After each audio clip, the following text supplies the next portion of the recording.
তুমি 1 মিনিটে কতগুলো পরোটা বানাতে পারবে? 30টা। বাহ, 60 সেকেন্ডে 30টা পরোটা, তার মানে 2 সেকেন্ডে একটা পরোটা, মানে 1 2 পরোটা হয়ে গেল। বাহ বাহ। তা কাস্টমার তাহলে রিভিউটা কেমন দেবে খাবার পরে? কেমন ফালতু? কাঁচা কাঁচা কাঁচা কাঁচা টাইপ। এত হাত চলে? দাদার কিন্তু হেভি হাত চলে। পরোটা বানানোর সময় বান্টুতে হাত, পায়ে হাত চলে, আর পরোটা দেওয়ার সময় কোথায় হাত চলে তোমরাই দেখে নাও। ও মাইরি কি হাত চলছে গো, দেখো দেখো, লাভলি লাভলি। অনেকে আবার কমেন্ট করে এসে বলবে একটা ভিডিওতে এরকম হতেই পারে। আচ্ছা আচ্ছা আচ্ছা, তাহলে এই ভিডিওটা দেখো তোমরা আবার।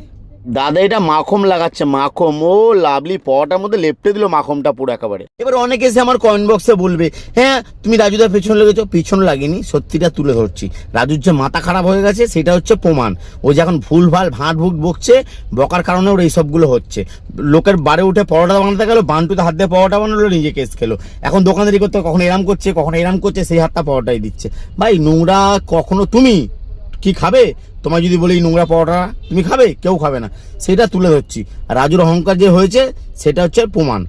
রাজুকে একটু দমতে বলো, নরম হতে বলো, রাজুকে আমি এমনি ছেড়ে দেবো। ও স্বীকার করবে আমার ভুল হয়ে গেছে, আমি আর কাউকে ছোট করবো না, কাউকে উল্টোপাল্টা কথা বলবো না, ওকে আমি এমনি ছেড়ে দেবো। নাহলে ওর সব রস নিগড়ে দেবো।